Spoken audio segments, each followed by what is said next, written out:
Kalau akalmu sudah nyambung sama Allah, apalagi isinya hanya Allah, ya sudah.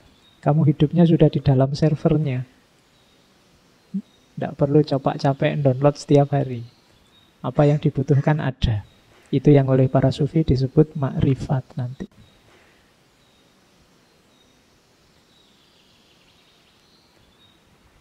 Bismillahirrahmanirrahim. Mungkin teman-teman yang belajar tasawuf sudah pernah mendengarkan nama beliau, orang ini, Imam Haris Al-Muhasibi. Oke. Jadi beliau suatu ketika pernah mengatakan, telah berlalu waktu selama 3 tahun. Dan selama itu aku telah mendengar segala sesuatu dalam kepalaku.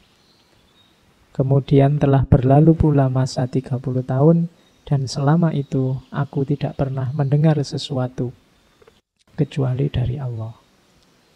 Ini mengisyaratkan bahwa ada masa sekitar 30-an tahun beliau menuntut ilmu biasa, kemudian 30 tahun selanjutnya menempuh suluk dalam jalan tasawuf.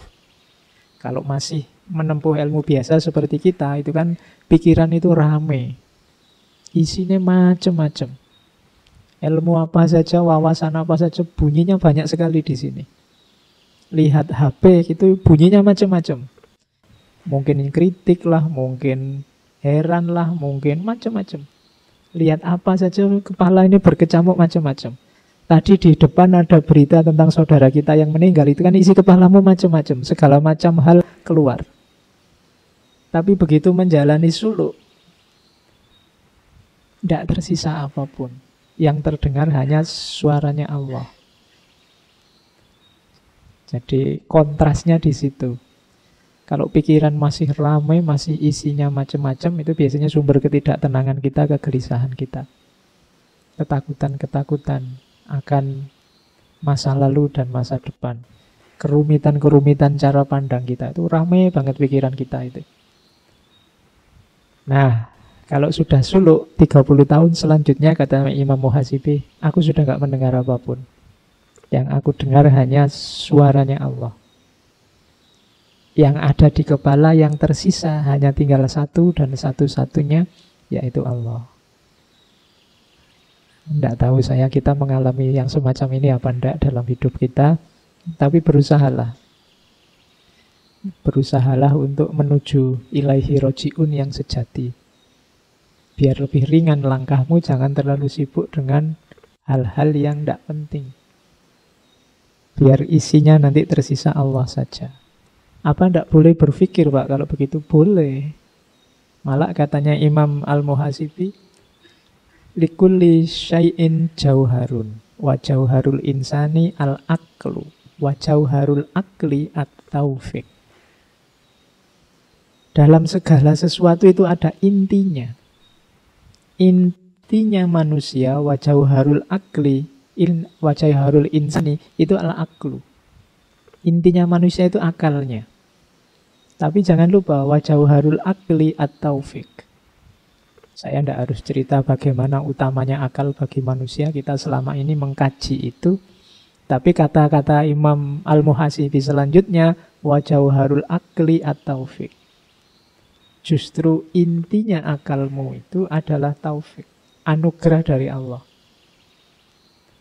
Jadi akalmu itu mencapai puncaknya, kalau katanya para filosof muslim, nanti silakan didengar lagi rekamannya. Kalau dia bisa mencapai akal yang mustafad. Akal mustafad itu akal yang nyambung langsung dengan sumber utamanya. Nyambung langsung dengan Allah. Karena betapapun segala pengetahuan, segala ilmu itu kan kuasanya Allah. Kalau Allah mengizinkan kita dapat ilmu, kalau tidak ya tidak dapat. Jadi intinya tetap ada taufik. Akal itu mungkin seperti komputer, kemudian taufik itu servernya.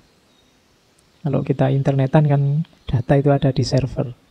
Data itu bisa terpampang di komputer ini apa tidak kan tergantung servernya. Kalau servernya mengizinkan data masuk, dia bisa kelihatan di komputermu. Kalau tidak, ya enggak. Jadi Wa jauharul akli itu, akal itu kayak komputer yang dapat suplai data dari Tuhan. At-taufik. Jadi begitu ada kebaikan, begitu ada informasi, ada data, ada ilmu yang muncul di kepalamu, itu hakikatnya taufik. Wa jauharul akli at-taufik. Maka kalau dikembalikan ke depan tadi, kalau akalmu sudah nyambung sama Allah, apalagi isinya hanya Allah, ya sudah. Kamu hidupnya sudah di dalam servernya. Tidak perlu capek-capek download setiap hari. Apa yang dibutuhkan ada. Itu yang oleh para sufi disebut makrifat nanti. Oke, ya ini kamu jadikan referensi dulu saja. Siapa tahu kapan-kapan kamu nyampe level ini. Ya. Oke ya. Terus. Hatiku dipenuhi segudang ambisi yang segera sirna setelah mata hatiku melihatmu. Katanya Imam Muhasibi. Aku meninggalkan dunia dan agama manusia demi menyibukkan diri dalam mengingatmu. Wahai agama dan duniaku, orang yang aku dengki kini berubah iri. Aku menjadi tuan di dunia setelah menjadikanmu sebagai Tuhan. Maunya ya kembali ke Tuhan. Maksudnya apa? Waktu aku ambisius, punya cita-cita macam-macam, mungkin pengen jadi ulama besar, pengen kaya raya, pengen terkenal. Aku sibuk, aku capek luar biasa. Aku banyak dengki pada orang lain. Jadi orang lain kok ada orang lebih pintar dariku, ada orang lebih kaya dariku, ada orang lebih terkenal dariku, membuatku dengki. Tapi begitu aku berpaling hanya pada Allah, sudah aku tidak mikir apa-apa lagi, hanya sibuk dengan Allah. Sekarang terbalik, justru orang lain yang iri padaku. Dulu waktu aku dicengkram oleh ambisiku, aku jadi budak. Tapi begitu aku memposisikan diri jadi budak di depan Tuhan, sekarang justru aku jadi tuan. Jadi ini kalimat puitis dari Imam Hasan Al-Basri. Oh, aku menjadi tuan di dunia setelah menjadikanmu sebagai tuan. Caranya apa? Meninggalkan dunia dan agama manusia. Agama itu jalan hidup manusia. Demi menyibukkan diri dalam mengingatmu. Nah, ini bahan kita muhasabah ya. Kita sibuk dengan Allah itu berapa persen dalam hidup kita dalam sehari. Ini kita lanjutkan lagi. Sebelum muhasabah, ini juga seperti jauhar tadi, rumus-rumus untuk kita sibuk dan dekat dengan Allah. Aslut to'ah al-warok. Dasarnya ketaatan itu warok. Warok itu kemampuan jiwamu untuk menjaga diri dan menghindar dari hal-hal yang tercela. Itu warok. Kenapa sih kok ndak mau nonton film, Mas? Kan filmnya bukan film saru. Ndak aku itu mudah tergoda. Daripada nanti aku tergoda, ndak usahlah. Itu namanya warok. Mbok jalan bareng aku sini loh, ndak apa-apa jejer. Kan kita temen, ndak apa-apa tuh. Ya ndak apa-apa, cuma aku itu normal. Kadang-kadang khilaf juga. Jadi daripada ada apa-apa, mending ndak usahlah. Itu namanya warok. Kemampuan menjaga diri. Ayo mas ini loh, ikut debat, ikut diskusi, rame ini, seru, ndak apa-apa, buat seru-seruan aja. Ndak, aku itu ndak kuatan. Kalau sudah debat terus marah, kalau sudah marah aku ndak kontrol. Eman-eman lah, lebih baik ndak usah lah. Wong ya ndak terlalu penting temanya untuk hidupku. Itu namanya warok. Kemampuan menjaga diri. Untuk yang hal-hal yang mungkin membuatmu jatuh dalam hal yang tercela atau dosa. Ya meskipun mungkin juga tidak. Tapi kamu milih menghindar, itu namanya warok. Dan ini perlu dilatih. Karena manusia itu kecenderungannya ingin pamer, kecenderungannya ingin menang dari yang lain, kecenderungannya ingin lebih dari yang lain. Dan kecenderungannya ingin juga selalu yang enak-enak. Nah, itu biasanya menipiskan warok ini. Padahal ketaatan itu dasarnya adalah warok. Kita patuh pada Allah tapi tidak punya daya warok, itu biasanya ya agak berat. Kita menuju kesempurnaannya amal. Nah, wa aslul waro'i at-taqwa. Dasarnya warok itu apa? Takwa. Definisi paling gampang takwa itu kadang orang mengartikannya takutlah pada Allah. Jalankan perintahnya, jauhi larangannya. Jadi untuk bisa ketaatan kita sempurna butuh warok. Untuk bisa warok butuh takwa. Wa aslu takwa muhasabatun nafas. Untuk ketakwaan kita bagus, sempurna, muhasabatun nafas. Muhasabah, menilai diri, mengevaluasi diri. Latihan jadi malaikat rokib sama atid untuk dirimu sendiri. Kamu bikin buku jajal ya, cari kertas itu kamu bagi 2, terus hari ini, hari Rebu tanggal sekian, pahala di kolom kanan, dosa di kolom kiri. Hari ini aku dapat pahala apa ya? Kira-kira dosaku apa jajal ya? Nyaingi malaikat ya. Saya ingin tahu kamu objektif apa enggak. Kadang-kadang itu nanti dari situ sebenarnya nanti kelihatan jiwamu. Mungkin pas mau nulis salah, ini kan dosa kecil, enggak apa-apalah, wong cuma itu aja. Ya. Atau ada orang yang pesimis, mau nulis pahala, ini mau tak tulis ya kalau diterima, kalau enggak, sholatku enggak terlalu ikhlas tadi. Itu orangnya pesimis berarti. Oke, ini contoh muhasabah. Dalam sehari apa saja yang kulakukan? Seminggu ini apa saja hasilku yang baik-baik? Ada progres enggak? Minggu kemarin aku progresku apa? Minggu sekarang apa? Aku semakin baik atau tidak? Kalau hidup ini ilaihi roji'un, sejauh mana aku semakin dekat dengan Allah? Atau jangan-jangan aku ini jalannya mundur sehingga tambah jauh sama Allah? Nah, itu muhasabah namanya. Itu nanti yang jadi bekal kualitas takwamu semakin bagus. Jadi wa aslu taqwa muhasabatun nafs. Wa aslu muhasabatin nafsi al-khawfu war-roja. Dan dasarnya muhasabah tadi, untuk kita bisa muhasabah yang bagus, harus ada khauf, ada roja. Ada takut dan juga ada harapan. Sama seperti di Imam Hasan al-Basri kemarin. Berhadapan dengan Allah itu ya ada takutnya karena kita khawatir dosa kita banyak, tapi ada juga harapannya. Takut saja tanpa rojak membuat kita mudah putus asa. Rojak saja tanpa khauf nanti kita sembrono. Tidak hati-hati, tidak warok tadi. Jadi muhasabah yang bagus dasarnya khauf dan rojak.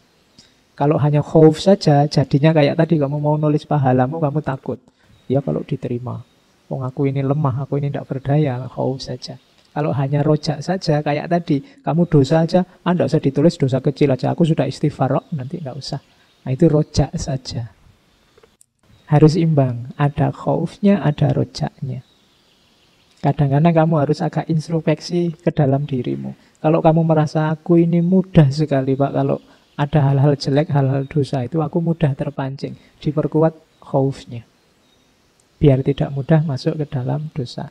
Tapi kalau mungkin jiwamu, jiwa agak serius, takut dosa, agak terlalu sepaneng, tidak pernah senyum, maka itu mencoba rojaknya ditambah. Jangan terlalu kaku, jangan terlalu keras untuk hidupmu. Jadi harus imbang antara khauf dan rojak. Wa aslul khaufi war roja'i ma'rifatul wa'di wal wa'id. Dasarnya khauf dan rojak yang bagus itu apa? Harus belajar. Yang dipelajari apa? Al-wa'du wal-wa'id.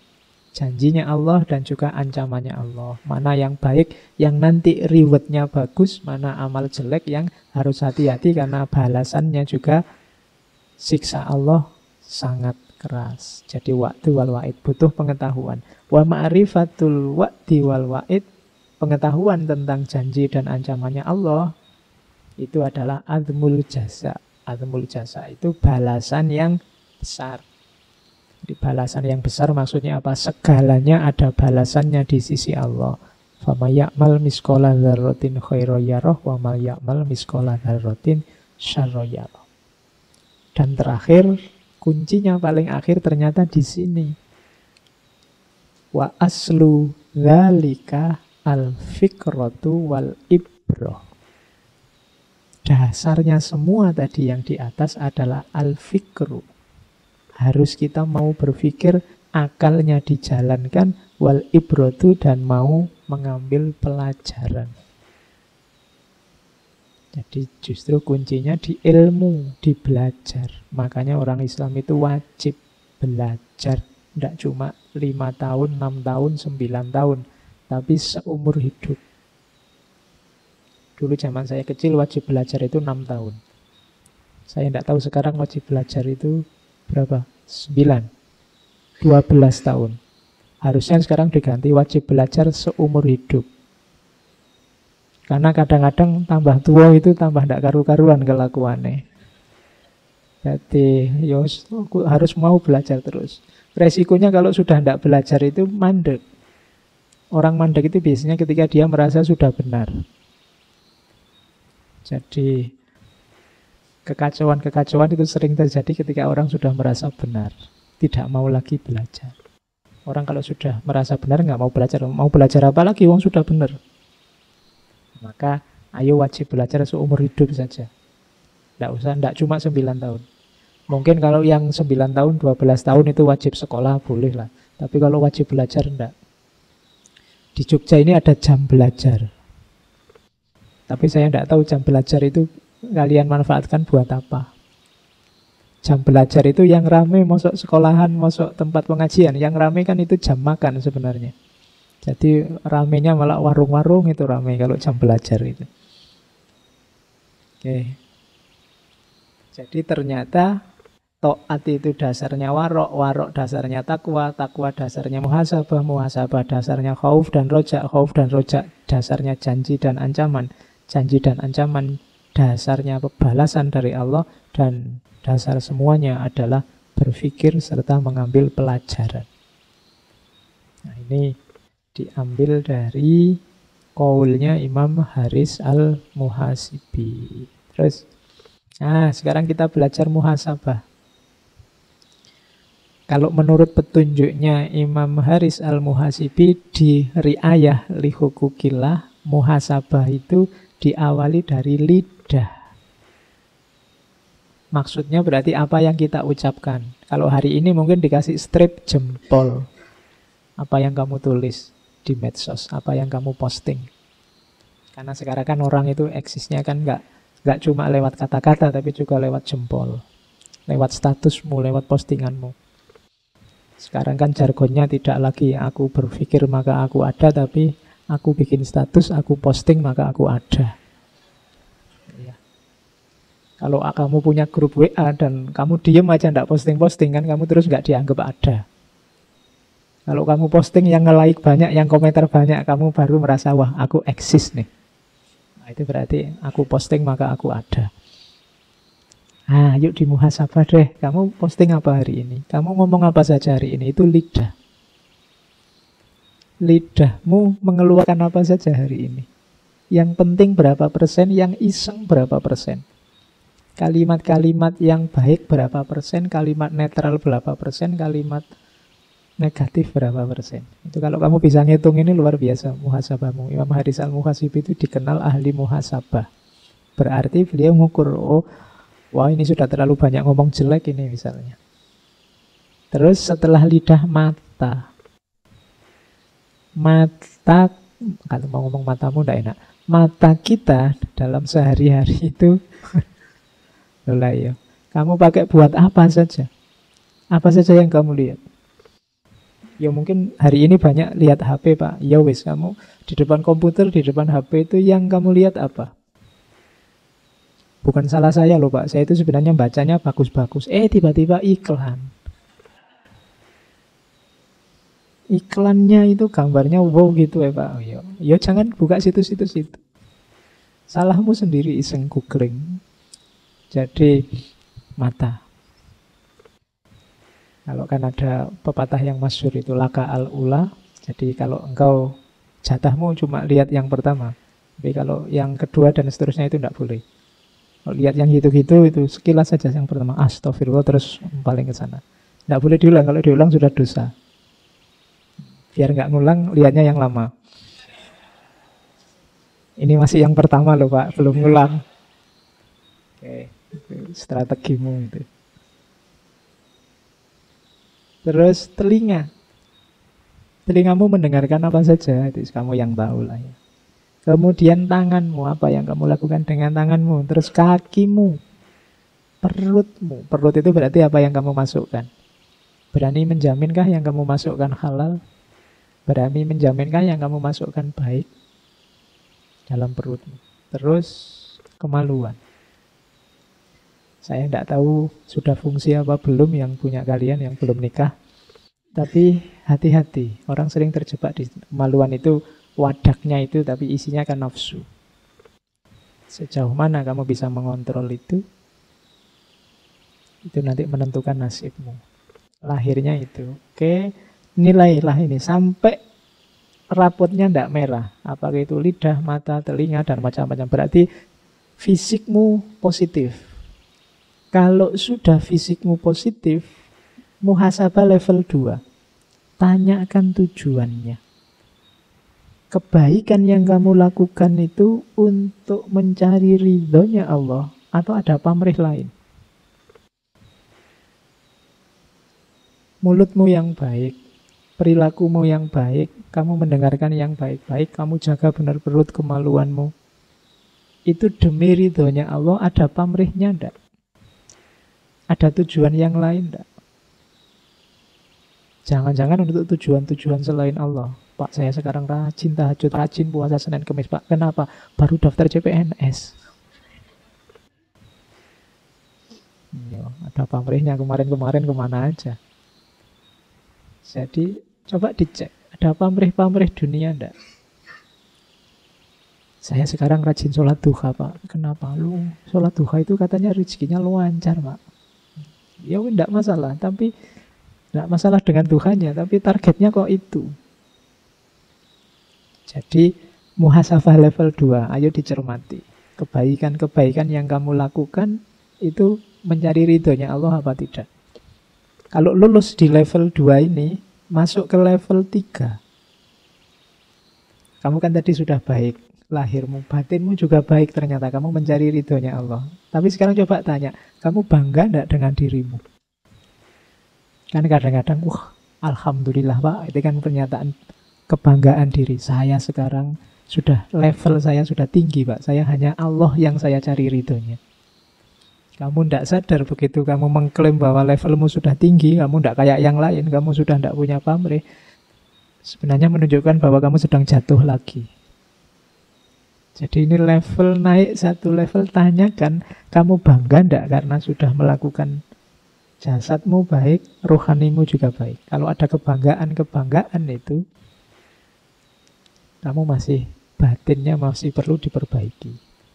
Karena dalam dunia sufi, kebaikan yang beres baik lahir maupun batinmu itu sebenarnya anugerah dari Allah. Kalau usahamu saja mungkin tidak cukup. Makanya kalau sudah sampai level itu, kamu tanyakan di level selanjutnya, adakah perasaan bahwa keberhasilan itu karena usahamu saja atau karena bantuan dari Allah? Kalau sudah beres semuanya, termasuk apakah motivasi itu hanya Allah saja beres, hati-hati dengan yang terakhir itu. Apakah semua itu membuatmu merasa mulia? Wah, saya ini rasanya dimuliakan oleh Allah, Pak. Hidupku lancar, nyaman sejak kecil. Ini rasa ini juga hati-hati. Saya ini sekarang derajat saya kelihatannya sudah lebih tinggi Pak dari kemarin. Itu hati-hati. Teman saya itu Pak susah hidupnya, saya itu loh enak lancar. Wah, berarti saya ini mulia sekarang ini. Hati-hati. Jadi jebakan-jebakannya ada di situ. Jadi ini jadikan rumus untuk muhasabah. Coba dicek mulai fisik satu-satu. Kalau beres semua ditanyakan, ini hanya untuk Allah saja atau tidak. Kalau sudah beres, coba tanyakan lagi, kamu bangga tidak dengan yang kamu lakukan? Merasa itu hasilmu sendiri atau anugerah dari Allah? Kalau ini sudah beres, enggak kok, saya itu enggak kuasa apa-apa, Allah yang menolong. Kamu merasa besar, merasa penting, merasa mulia enggak? dengan makommu yang semacam itu. Begitu ada rasa itu, ya kalau pertandingan kamu kena diskualifikasi. Tidak jadi mulia di depan Allah. Nah, ini namanya muhasabah. Mungkin kita tidak bisa sampai level tinggi, ya pelan-pelan. Sampai level 1 saja luar biasa sudah. Lidah terjaga, mata terjaga, telinga terjaga. Terus naik ke level kedua yang hanya ridhonya Allah. Kalau sudah begitu, semua kebanggaan kita sirnakan, diyakini bahwa segala yang terjadi adalah anugerah dari Allah. Dan meskipun begitu, tidak perlu ada rasa bahwa aku ini mulia, aku ini istimewa, aku ini penting, dan seterusnya. Nah, itu caranya muhasabah. Oke, terus muhasabah juga harus hati-hati. Kadang-kadang kita sering tertipu dengan amal baik. Amal baik juga, katanya Imam Haris Al-Muhasibi, harus ngerti porsi dan proporsinya. Harus paham urutan-urutannya, mana yang harus duluan, mana yang belakangan. Bekerja itu ibadah, sholat duha juga ibadah. Dua-duanya ibadah. Mana yang harus didahulukan, mana yang harus dibelakangkan. Dibelakangkan bukan berarti ditinggal. Kalau pas lagi rame-ramenya pekerjaan, misalnya kalian buka toko, kok waktunya sholat duha, kok pelanggan pada datang semua, terus ya jangan ditutup tokonya, saya sholat duha dulu lah. Nah, itu salah prioritas. Kita sering begitu. Kadang-kadang ada salah prioritas itu, yang sunnah diutamakan, yang wajib ditinggal. Salah prioritas. Waktunya sholat tahajud semangat karena ada misinya. Habis sholat tahajud ngantuk, subuhnya bareng duha.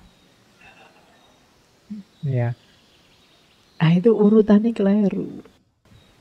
Kalau puasa Ramadan rasanya kayak formalitas, tidak ada rasanya. Tapi setelah Ramadan puasa sunnahnya dikuati serius. Kebalik, harusnya di Ramadan ini kita serius.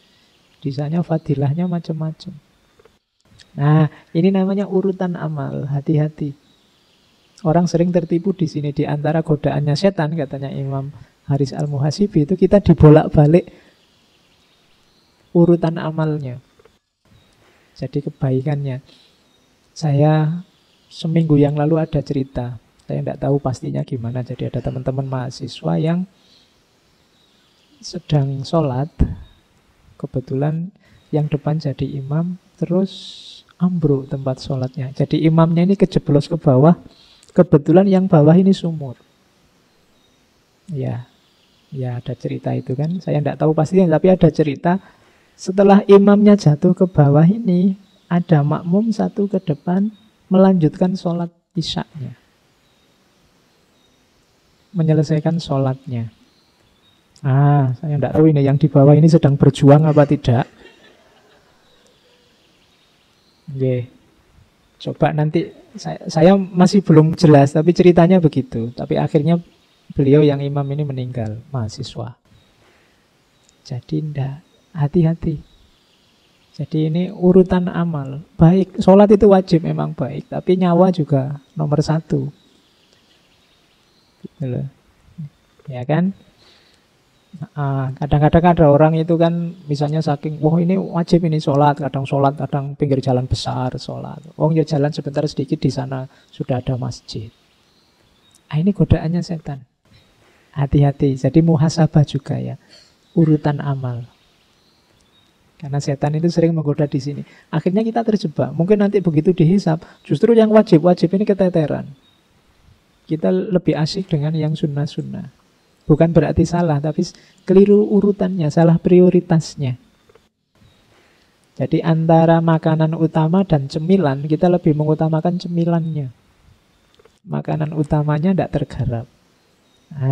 Hati-hati. Kita harus ngerti. Untuk yang semacam ini tetap kita butuh ilmu.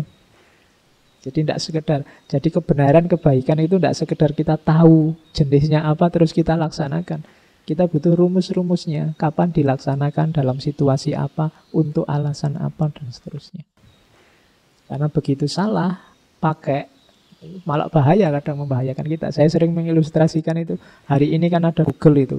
Kita ada apa-apa nyari Google. Loh, di Google banyak informasi, tapi kalau tidak kita pakai secara hati-hati, nanti jangan-jangan kita menggunakannya tidak pas. Kita misalnya kepala pusing, terus kamu Google sebab-sebab kepala pusing. Nomor 1, kolesterol tinggi. Nomor 2, jantung tersumbat. Nomor 3, terus kamu kan terus stres itu kan. Waduh, jangan-jangan ini sebentar lagi aku stroke nih. Nanti kamu apa-apa dikit, yo informasinya tidak salah, tapi kamu belum tahu porsi dan proporsi informasi, konteksnya informasi, kapan dia pasnya. Ya, contoh ini bisa dikiaskan kadang-kadang tentang agama kan juga begitu. Hukumnya ini apa? Jujuk saja kamu nyari hukum gini. Terus kamu tidak ngerti porsi dan konteks dari fatwa yang diberikan itu untuk apa, kapan, dalam situasi apa.